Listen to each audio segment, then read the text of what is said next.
সুন্নাহ এবং তাওহীদের উপরে আমল করার গুরুত্ব সম্পর্কে এই আয়াতটার দিকে আপনাকে নজর দিতেই হবে।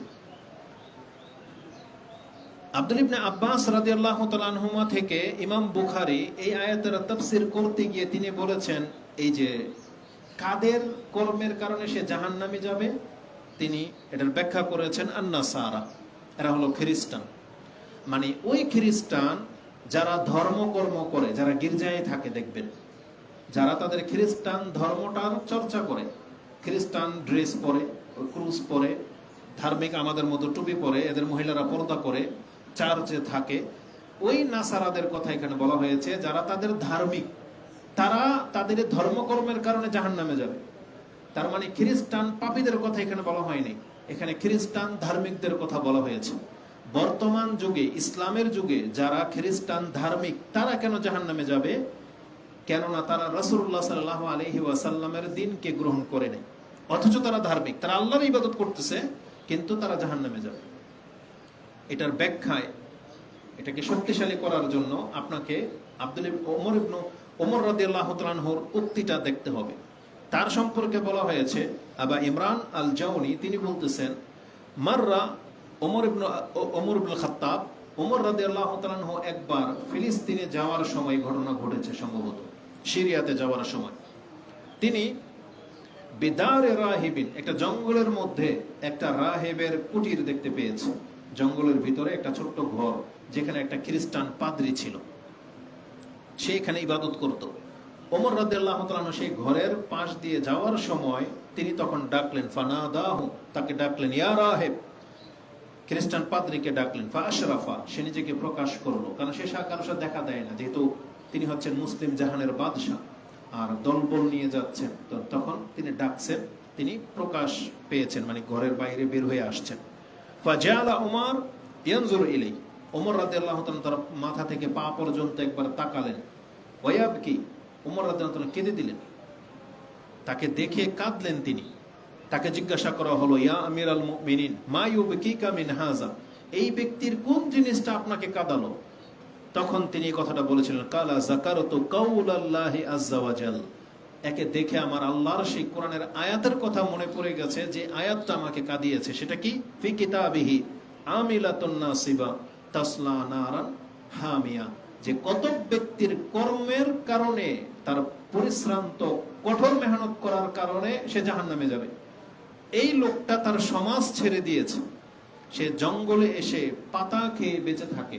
তার তাফসিরে যেটা আসছে, যে তার চামড়াটা হাড়ের সাথে লেগে গিয়েছিল, চামড়া আর হাড়ের মাঝে কোনো গোশত ছিল না।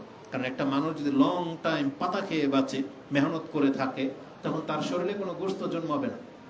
কিন্তু এই লোকটা বেঁচে ছিল, তার চামড়া হাড্ডির সাথে লেগে গেছে, এতটা সে মেহনত করেছে। কিন্তু আল্লাহ জানিয়ে দিয়েছেন যে এই রকম ভুল পথে মেহনতকারীদের জন্য দুঃসংবাদ, তারা জাহান্নামে যাবে, মেহনত করেও জাহান্নামে যাবে। কেন? তার পন্থাটা সঠিক ছিল না। তার মানে কর্ম করেও জাহান্নামে যাবে, যদি কর্ম সেটা ভুল পন্থায় হয়। তাহলে যারা বিদআত করে, তাদেরকে এই আয়াত, এই তাফসীর থেকে শিক্ষা নিতে হবে যে শুধু নামাজ পড়লেই চলবে না, বরং নামাজ কার মতো হইতে হবে? সুন্নাহ মোতাবেক হইতে হবে। মুহাম্মদুর রাসূলুল্লাহ সাল্লাল্লাহু আলাইহি ওয়াসাল্লাম যে দিক নির্দেশনা মোতাবেক আমাদেরকে ইবাদত শিখিয়েছেন, প্রত্যেকটা ইবাদত, শুধু সালাত কেন, প্রত্যেকটা ইবাদতের নিয়ম নীতি সুন্নাহ মোতাবেক হতে হবে। এই জন্য রাসূলুল্লাহ সাল্লাল্লাহু আলাইহি ওয়াসাল্লাম হজের ময়দানে বারবার বলছিলেন, খুযু আন্নী মানাসিকাকুম, তোমরা তোমাদের হজের নিয়ম নীতি আমার কাছ থেকে জেনে নাও। কুরবানির ব্যাপারে বলা হয়েছে, মান যাবাহা ক্বাবলা সালাহ ফাহিয়া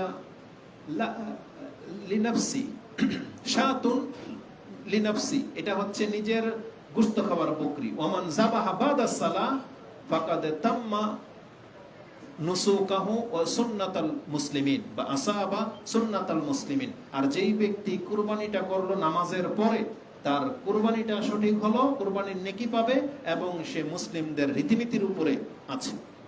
তাহলে হচ্ছে নামাজ, কুরবানি, ঈদের দিন আপনার হালাল টাকার বিসমিল্লাহ বলে জবাহ করেছেন, শুধু একটা সুন্নাহ যদি ছুটে যায়, তাহলে আপনার কুরবানি কবুল হবে না। তো বিষয়টা এতটা গুরুত্বপূর্ণ।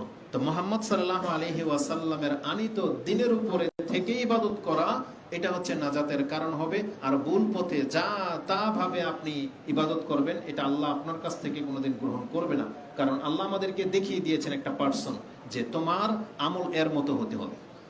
এই জন্য আল্লাহ কোরআন আমাদেরকে বলেই দিয়েছেন, লাকাদ কানা লাকুম ফি রাসূলিল্লাহি উসওয়াতুন হাসানা। এই মুহাম্মদ সাল্লাল্লাহু আলাইহি ওয়াসাল্লাম যাকে শেষ নবী রাসূল করে পাঠানো হয়েছে, পৃথিবীবাসী তাকে মেনে নাও, তার মতো হওয়ার চেষ্টা করো, তার মতো আমল করতে হবে, না হলে কিন্তু তোমার আমল গ্রহণযোগ্য হবে না। এবং রাসূলুল্লাহ সাল্লাল্লাহু আলাইহি ওয়াসাল্লাম বলেছেন, পৃথিবীর সমস্ত ইহুদি নাসারারা জেনে নেক, যার কানে মুহাম্মদ নামটা পৌঁছে গেছে, যে মুহাম্মদ সাল্লাল্লাহু আলাইহি সাল্লাম দুনিয়াতে এসে গেছেন, সে যদি আমার প্রতি ঈমান না আনে, লা ইউমিনু বি ইল্লা দাখালান নার, সে জাহান্নামে যাবে। ওয়ালাউ কানা মূসা হাইয়ান, তারপর এই কথাও বলেছেন, যদি মূসা আলাইহিস সালাম তিনিও যদি বেঁচে থাকতেন, তাহলে আমি মুহাম্মদ সাল্লাল্লাহু আলাইহি সাল্লামকে মেনে নেওয়া ছাড়া তার কোনো আর উপায় থাকতো না। তার মানে আমাকে শেষ নবী হিসেবে মেনে নিতেই হবে। তো আমাদেরকে আমাদের নবী মুহাম্মদুর রাসূলুল্লাহ সাল্লাল্লাহু আলাইহি ওয়াসাল্লামের প্রতি ঈমান এনে সৎ কাজ করতে হবে, যেভাবে তার সুন্নাহ মোতাবেক আমাদের কাছে পৌঁছেছে। তাহলে এটা এই আয়াতের সাথে আজকের খুতবার সম্পর্ক হচ্ছে ভিন্ন, কিন্তু আমি এখানে উল্লেখ করে দিলাম যে আমল কতটা সেনসিটিভ, এটা আজকের খুতবার সাথে মানে পরোক্ষভাবে জড়িত। সেটা কাদের জন্য? পাপীদের জন্য। যেখানে একটা লোক পাপ করতেছে না, নেকির আশায় সালাত পড়তেছে, সিয়াম রাখতেছে, কিন্তু সেটা সুন্নাহ মোতাবেক না হওয়ার কারণে আল্লাহ তাকে জাহান্নামী বলেছেন। আর যেই ব্যক্তি বেনামাজি, নামাজি পড়ে না, বরং পাপের জীবনে লেগে আছে, তাহলে তার রেজাল্টটা কি হইতে পারে? এটা পরোক্ষভাবে আসবে। তাহলে এই আয়াতের থেকে আমরা যেটা জানলাম, এবার আমাদের মূল বক্তব্যে ফিরে আসি। আমল হলো মূল, যেটার উপরে বিচার করা হবে। এই আমল দিয়ে জান্নাত নির্ণয় করা হবে এবং আমলের ভিত্তিতেই জাহান্নামের সিদ্ধান্ত নেওয়া হবে। এখন কারো মাথায় যদি সেই হাদিস আসে যে রাসূলুল্লাহ সাল্লাল্লাহু আলাইহি ওয়াসাল্লাম উল্লেখ করেছেন, যেটা ইমাম মুসলিম কোট করেছেন, যে তোমাদের মধ্যে কোনো ব্যক্তি আমল দিয়ে জান্নাতে যাবে না, লা ইয়াদখুলুল জান্নাহ বিআমালিহি, বলছে ওয়ালা আনতা ইয়া রাসূলুল্লাহ, আপনিও না, বলছে ওয়ালা আনা, ইল্লা আইয়াতাগাম্মাদানি আল্লাহু বিরাহমাতিন ওয়া ফাদলিন, আল্লাহ যদি তার অনুগ্রহে আমাকে ঢেকে না নিতেন, তাহলে আমি মুহাম্মদ আমার আমল দিয়ে জান্নাত যাওয়ার যোগ্যতা রাখি না। তাহলে সেটা কি হবে? সেটা মাথায় রাখেন। আমল দিয়ে জান্নাত জাহান্নামের ফয়সালা করা হবে। আর আপনারা এটা নিশ্চয়ই জানেন, আমল মাপার জন্য, আমল জাস্টিফাই করার জন্য আগে মুসলিম হইতে হবে। জানেন না সেটা? এই হাদিসকে ফিট করে দেন কাফেরদের উপরে। কাফেররা ভালো ভালো কাজ করে না, তাহলে তাদের আমল দিয়ে জান্নাতে যাবে না? যাবে না, কারণ ওদের আমল মিজানের পাল্লায় তোলাই হবে না।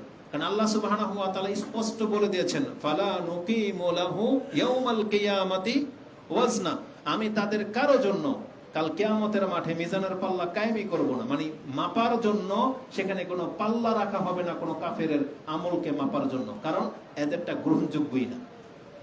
তাহলে ঘুরে ফিরে এবার আসেন, তাহলে আমরা এখন ইবাদতের যোগ্য, কারণ আমরা মুসলিম হয়েছি। এখন আমাদের আমল কিন্তু ধরা হবে। আমরা যা করি না কেন, তার ছোট্ট একটা কাজকেও তুচ্ছ তাচ্ছিল্য করা হয় নাই, সেটা কাউন্ট করা হচ্ছে, লিখা হচ্ছে।